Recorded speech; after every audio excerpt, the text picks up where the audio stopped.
Bonjour à tous, bienvenue sur notre chaîne YouTube Vantastic Road, où on vous embarque avec nous dans l'aménagement du jumper qui est juste derrière moi.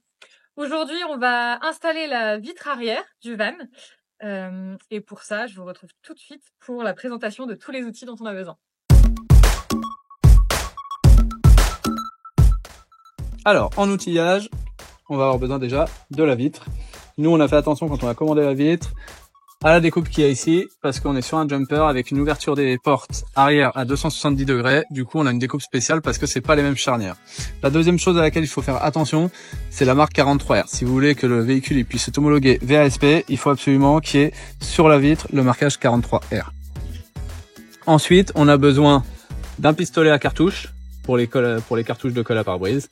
Les cartouches de colle à pare-brise, donc nous on a pris de la SICK Attack, qui est une colle spéciale colle à pare-brise, avec un primaire d'accrochage, le petit tampon pour le mettre et la buse.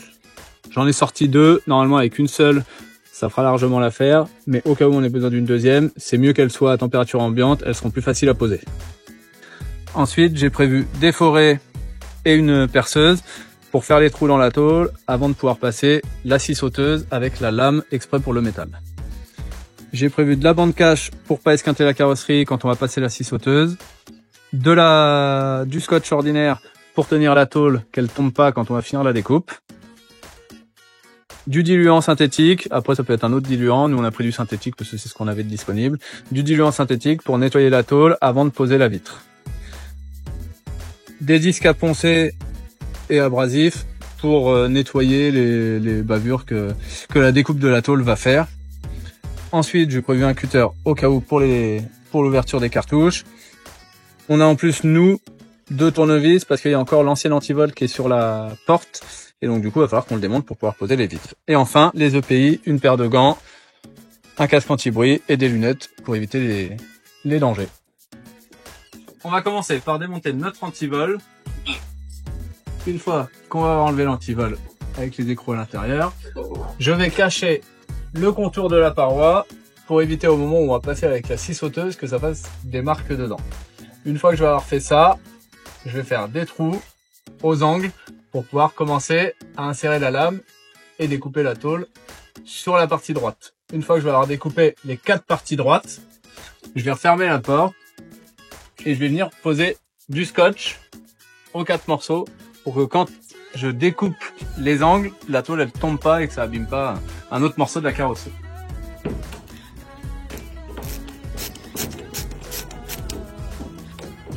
C'est quoi que tu mets derrière? Un tournevis parce qu'il y a des écrous derrière. C'est pour éviter que l'écrou il tourne quand je desserre la vis.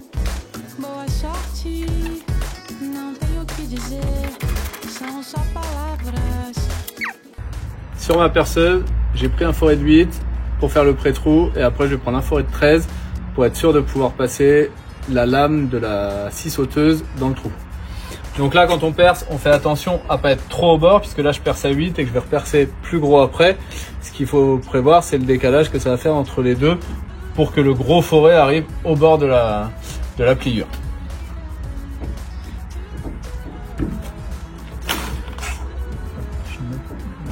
Là.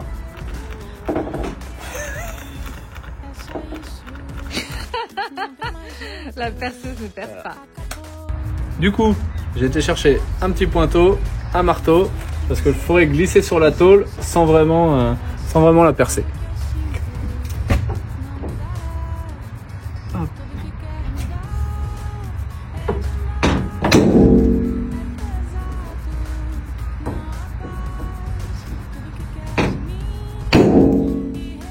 Hop.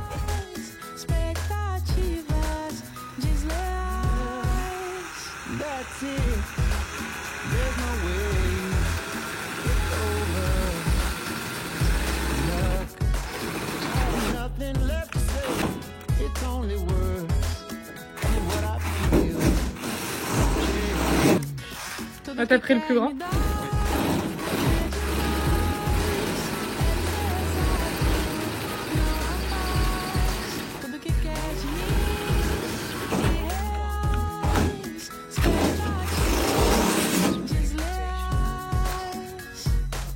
Et voilà, un premier trou de fait.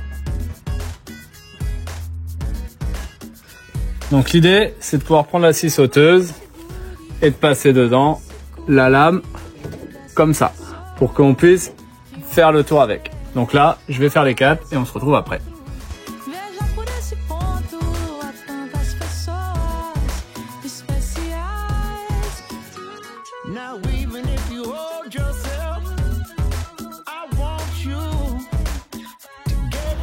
Alors du coup, j'ai fait les trous, donc là, je vais prendre la bande cache et cacher les côtés.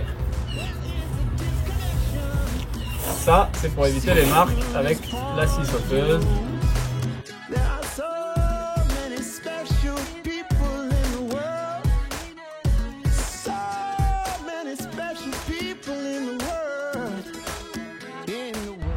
Alors, petite astuce pour brancher la rallonge et éviter qu'elle risque de se débrancher pendant qu'on va être en train de faire la découpe.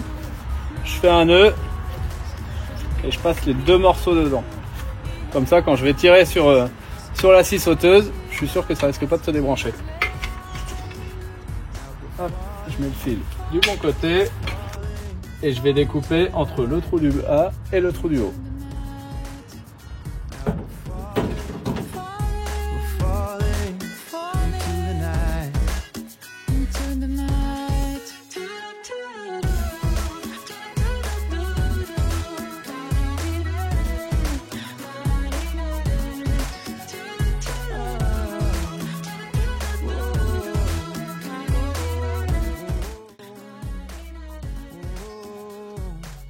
Là, du coup, sur le côté, comme la machine elle est un petit peu large, ça m'a fait démarrer un petit peu loin du bord.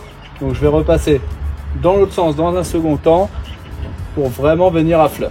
Après, on peut aussi l'enlever avec le disque à ébarber pour les bavures. Mais si je peux éviter de faire des éclis de métal qui risquent de se coller dans la peinture du reste du fourgon, je préfère autant le faire d'abord avec la scie sauteuse au plus près.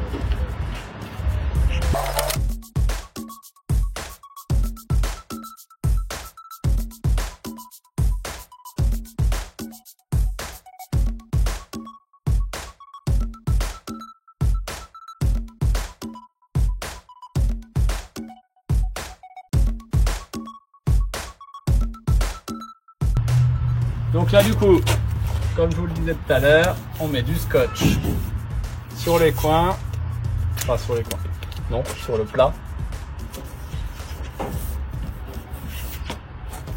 Au milieu de là où tu as coupé finalement. Exactement, au milieu de là où j'ai coupé.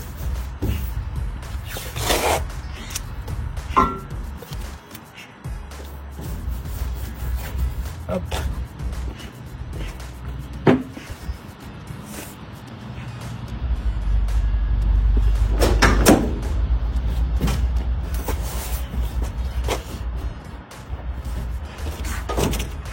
Et là, on va finir en faisant les arrondis.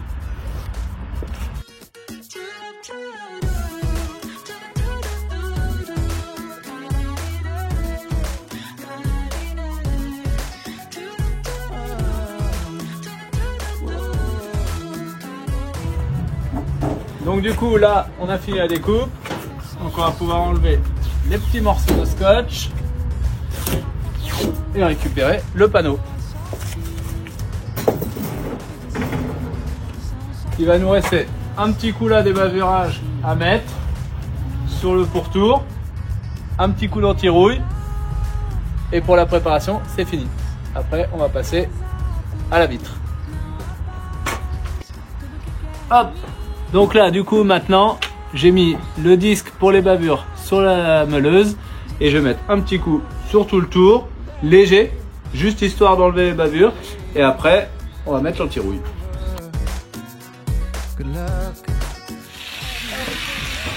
Et voilà, les trous des ouvertures des deux côtés sont faites. Du coup, on va pouvoir attaquer la pose des vitres. On va commencer par dégraisser avec le diluant synthétique. On va dégraisser le contour des vitres. Donc, on va dégraisser sur le support, la porte, et sur la vitre, là où on va mettre la colle. Hop. Donc, avec un petit chiffon. Là, on en prend un propre pour faire la vitre.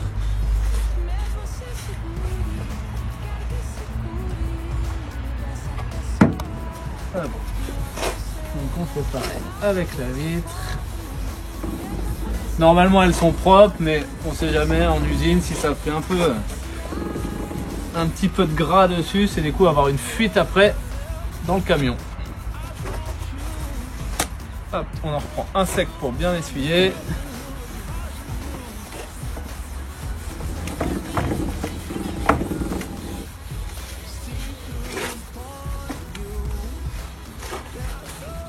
Hop. Voilà. Ensuite, on va passer à la pose de la colle. Hop. Donc pour poser la colle, on l'a laissé un petit peu au chaud pour qu'elle soit plutôt fluide et que quand on utilise le pistolet, on n'a pas besoin d'appuyer très fort et surtout elle va mieux se poser si elle est un peu fluide que si elle était gardée à 5 degrés. On a la canule.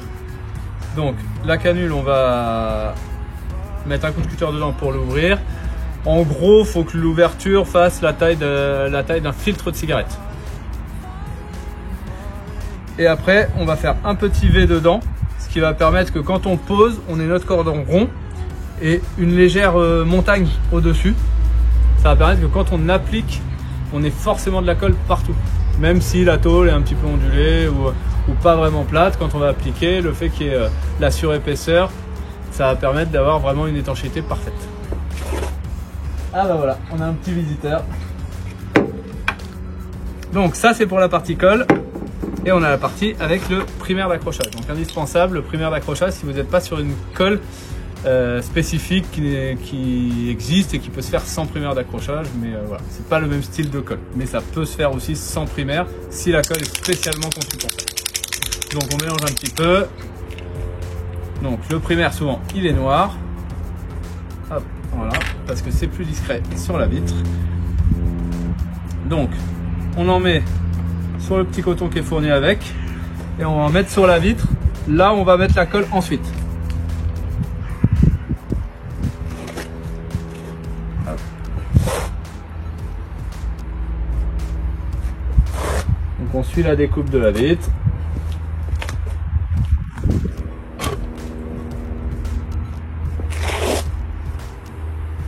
Là on va faire un double cordon, ça évitera les vibrations et on va faire la même chose ici.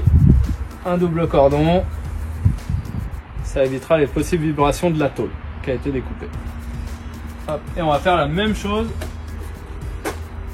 sur le support.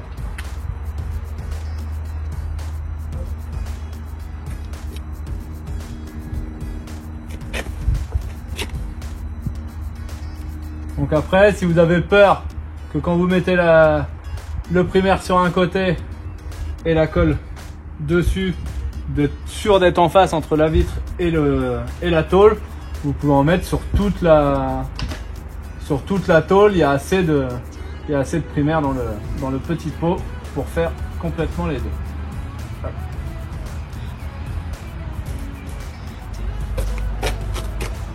Hop. Comme ça, et là pareil.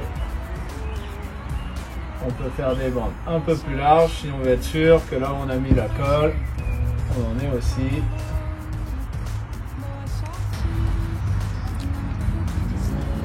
Donc là, je prends le scotch et je vais préparer les 3-4 morceaux de scotch pour maintenir la vitre une fois que je vais l'encoller. Parce que c'est pas une fois que je vais être en train de tenir la vitre qu'il va falloir que j'aille chercher du scotch pour le positionner. Donc je le prévois d'avance, je découpe mes 4 morceaux, je les mets en haut. Et comme ça, quand je vais avoir positionné ma vitre, j'aurai plus qu'à dérouler les morceaux de scotch. Donc je les mets hop, comme ça. Et là je le retourne juste comme ça. Good luck. I have nothing left to say. It's only words and what I feel won't change. Quand ça c'est fait, on rebouche le primaire pour éviter de renverser sur la table. Et on va ouvrir la cartouche. Donc pour ouvrir la cartouche, en général, on peut utiliser directement la canule qu'on va enfoncer dedans. Hop, voilà. Et là, ça ouvre la cartouche.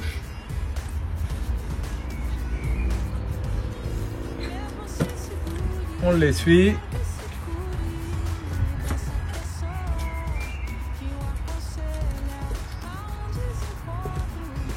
Le chat est toujours là. Donc, on coupe la cartouche au cutter. Hop.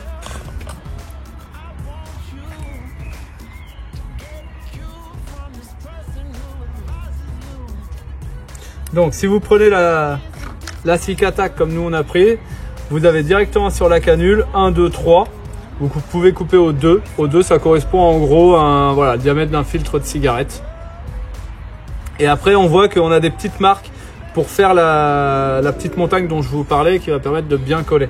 Pareil, on en a 3, donc on va prendre sur la deuxième et ça va permettre de faire le cordon qu'on désire. Hop.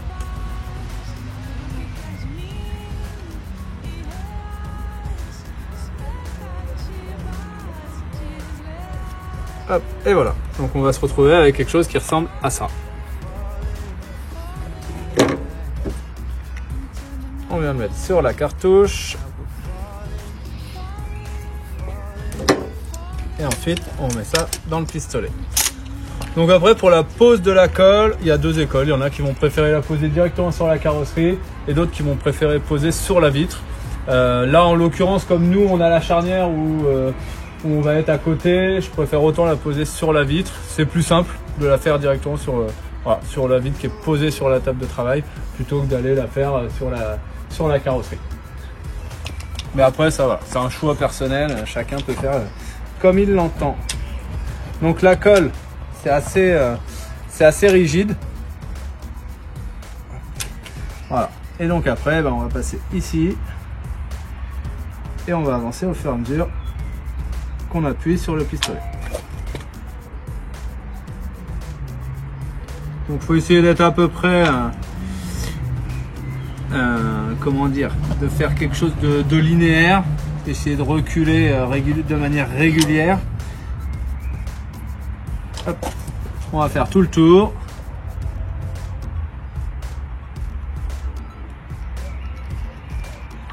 Et si on se met bien au milieu, on n'aura rien qui va déborder quand on va l'appliquer.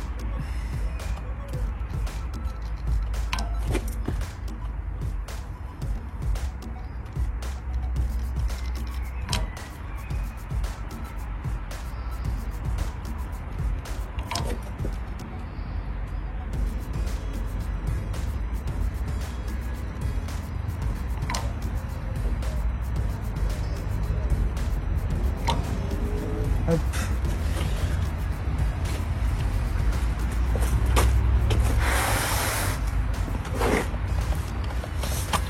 Hop.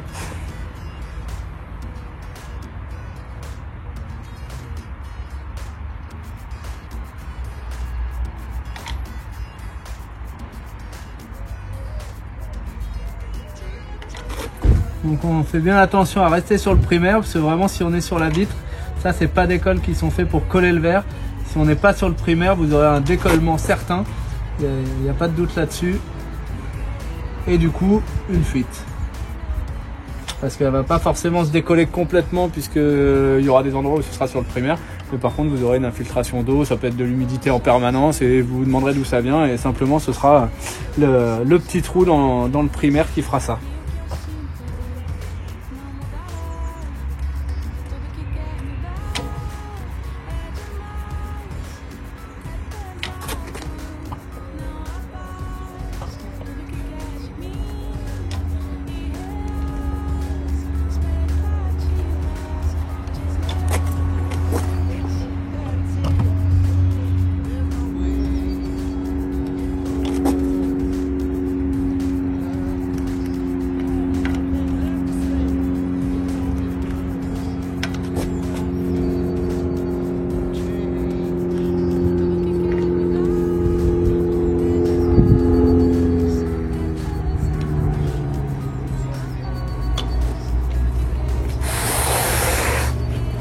Donc pour ceux qui ont des portes avec les charnières de 170 degrés, pensez bien à venir faire le détour ici, parce que si vous venez la prendre uniquement sur le droit, le risque c'est qu'avec les vibrations, vous finissez par fissurer à cet endroit-là, et puis que le morceau casse, ou que ça fasse une fissure sur toute la vitre, et puis que ça casse. Donc bien mettre voilà, un morceau de colle, hop, et après on repart.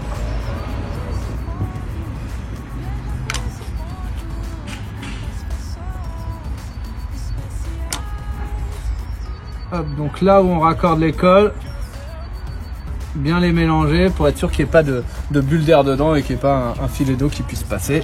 Et là pareil, quand on reprend dessus, bien appuyer dessus et on fait le deuxième cordon.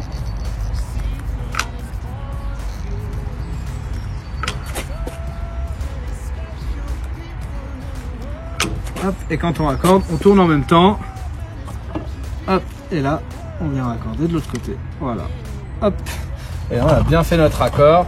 Là, je vais remettre un petit coup ici, un petit coup ici pour le raccord.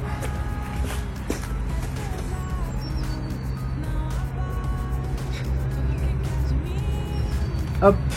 La même chose en face.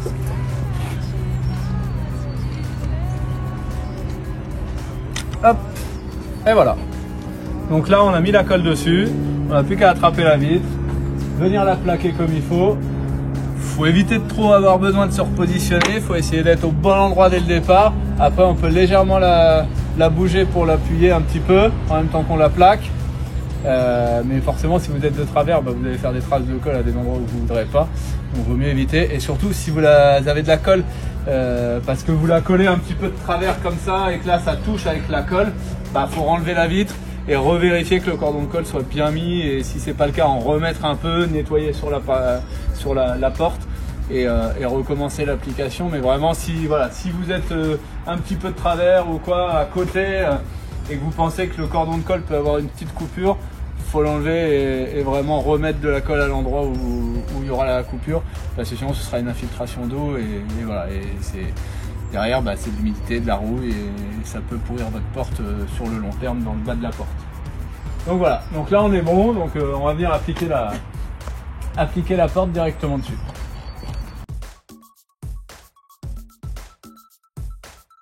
Appliquer un petit peu. Ah, tu forces dessus, c'est ça? Donc là on force un peu et on bouge un petit peu en même temps, juste pour que la colle elle adhère. Elle s'applique bien, que ça efface la surépaisseur et qu'on vienne à peu près à fleur ici. L'idée c'est de venir à fleur ici. En bas de toute façon on ne sera pas à fleur puisqu'il y a un creux. On vient à peu près à fleur du reste de la porte. Hop. Là on vérifie qu'on est bien au bord.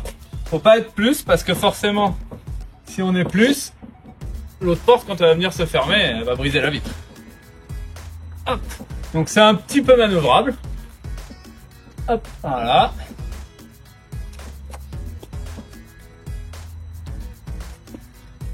Hop. Et après, on met les scotch. Donc on la met légèrement au plus haut. Et on vient appliquer le scotch. Comme ça, quand on est en position haute, même s'il y a une légère distension du scotch, hop, il n'y a pas de risque que la glace elle descende. Hop, et voilà, et là la vitre elle est posée. On contrôle qu'on est bien sur les bords. Voilà, là on est bien. Hop, et là voilà. C'est tout.